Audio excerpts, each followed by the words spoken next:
Bonsoir à toutes et à tous, ravi de vous retrouver sur 8 Mont-Blanc. Il est 18 h, c'est l'heure du journal préparé par l'ensemble de la rédaction.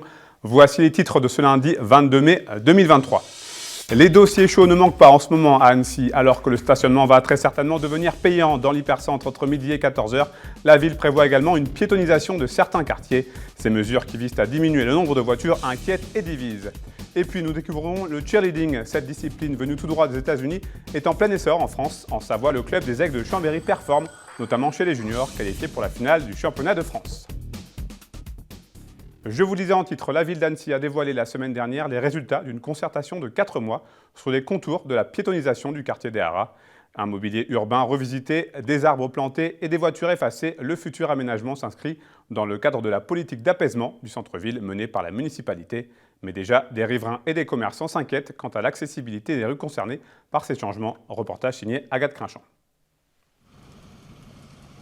Les voitures vont bientôt disparaître de cette rue du centre-ville d'Annecy, qui va retrouver le calme. Nouvelle étape dans le projet de piétonisation mené par la mairie. Une volonté de diminuer le transit sur cet axe où le trafic important peut atteindre jusqu'à 500 véhicules par heure. Le projet de piétonisation de la rue Favre, ou en tout cas une partie de la rue Favre dans un premier temps, s'inscrit vraiment dans notre démarche de projet de mandat, d'apaiser la ville, de mettre moins de pression aussi en termes de circulation dans la ville et de rendre finalement l'espace public davantage aux piétons, aux mobilités actives et un petit peu moins effectivement à la voiture. Avec la suppression des stationnements, les habitants du quartier devront se rabattre sur les parkings alentours. Seuls véhicules autorisés, les livraisons et l'accès aux garages privés pour les riverains. Avec une nouvelle voie en sens unique, l'accès aux futures rues piétonnes préoccupe donc certains habitants du quartier. Ils veulent faire un changement de circulation, on ne sait pas ce que ça va donner. On va supprimer encore des axes routiers en plein centre d'Annecy. Il va bien falloir que les véhicules, un jour, ils passent par là. Donc il va falloir qu'ils nous expliquent exactement où on va passer. Moi, je suis concerné par la rue Président Favre. Eh bien, le 1er juin, elle sera piétonne. Il y aura la police pour empêcher les gens de passer. Et on nous dit que c'est pour tranquilliser le quartier. Mais on n'a pas demandé ça, nous. Toujours au centre-ville, le quartier du Lac sera lui aussi piétonnisé dès cet automne. 300 places devraient être supprimées ici et le stationnement jusque-là gratuit entre midi et 2 pourrait devenir payant. Ce commerçant s'inquiète des répercussions sur son activité. Alors, ce qui nous gêne, c'est qu'on n'ait pas été consulté en amont de cette décision. On nous a consulté en aval pour nous demander combien d'arbres nous souhaitions voir plantés. Or, la piétonisation en soi, on n'est ni pour ni contre.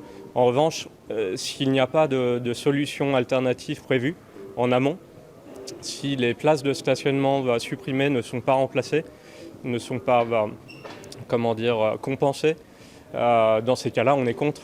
Une pétition a été lancée par certains commerçants en désaccord avec les aménagements prévus.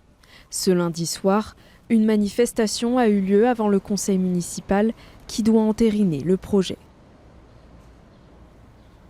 Et j'ajoute que nous reviendrons dans notre édition de mardi sur cette manifestation menée par certains commerçants. Les usagers n'ont pas pu prendre le train entre Chambéry et Modane pendant une semaine, du 5 au 12 mai dernier, conséquence directe de la première phase des travaux ferroviaires de la ligne Lyon-Turin qui s'est achevée le 12 mai dernier, et ce dans les délais annoncés. Il s'agit là du chantier de raccordement du tunnel du Mont-Cenis au réseau ferroviaire national. Manon Toiti a pu contacter Sébastien Fournier de SNCF Réseau. On l'écoute.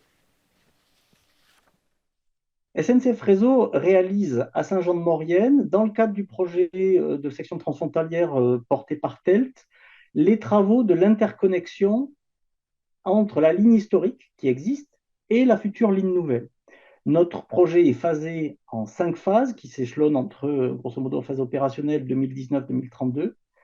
Notre première phase qui s'est déroulée entre 2019 et 2023, qui a consisté principalement à faire de la place, dégager les emprises de Saint-Jean-de-Maurienne pour y construire des ouvrages pour créer l'interconnexion à proprement parler, s'est conclu entre le 5 et le 12 mai 2023 par la finalisation des travaux et la mise en service de 4 équipements ferroviaires, principalement 3 postes de signalisation et une sous-station électrique, qui avait besoin de deux choses. D'une part, d'être déplacé, parce que là où il se trouvait, il se trouve dans les emprises sur lesquelles on va construire les nouveaux ouvrages, et il devait devenir évolutif. On avait des systèmes, disons, qui fonctionnaient normalement, mais qui n'étaient pas évolutifs. Donc on a remplacé ces systèmes, on les a déplacés, sortis des emprises et rendus évolutifs pour suivre les phases ultérieures de notre projet. C'est ça qu'on a fait. Connaissez-vous le cheerleading? Cette discipline arrivée des États-Unis associée au football américain est trop souvent assimilée à tort aux pom-pom girls. Et pourtant, on parle bien là de sport et d'athlètes. En France, l'activité est en plein essor et de plus en plus de structures ouvrent. Exemple à Chambéry, où l'équipe junior des cheerleaders des Aigles prépare la finale du championnat de France prévue le week-end prochain en Vendée. Reportage. 6, 7, 8, 1, 2, 3, 4, 5, 6, 7, 8, 1, 2, 3, 4, 5, 6, 7, 8, 1, 3, 4, 5, 6, 7, 8, 1. Le week-end prochain, tout devra être parfait dans les moindres détails pour espérer décrocher le titre national. L'équipe junior de cheerleading des Aigles de Chambéry est donc entrée dans la dernière ligne droite de sa préparation, sous la houlette de Mélissa Ségard, l'entraîneur en chef. Vendredi et samedi en Vendée, ces jeunes Savoyards âgés de 10 à 16 ans auront l'honneur de participer à la finale du championnat de France de la discipline, après avoir brillamment remporté la finale régionale. Ça représente tellement de travail et tellement d'heures de travail. Il faut savoir en fait que c'est ma 5e année de coaching, mais c'est que notre 2e année en compétition. Et vraiment le fait d'être qualifié et en plus d'être champion de zone, c'est vraiment quelque chose d'incroyable en fait. C'est beaucoup de fierté, mais c'est aussi le résultat d'heures et d'heures et d'heures et d'années de travail. Et si le cheerleading est associé au football américain, ne vous fiez pas aux apparences. Ces athlètes ne sont pas des pom-pom girls, mais bel et bien des sportifs accomplis. C'est donc un programme très conséquent qui les attend lors de cette compétition. L'épreuve, en fait, c'est 30 secondes de ce qu'on appelle les scands.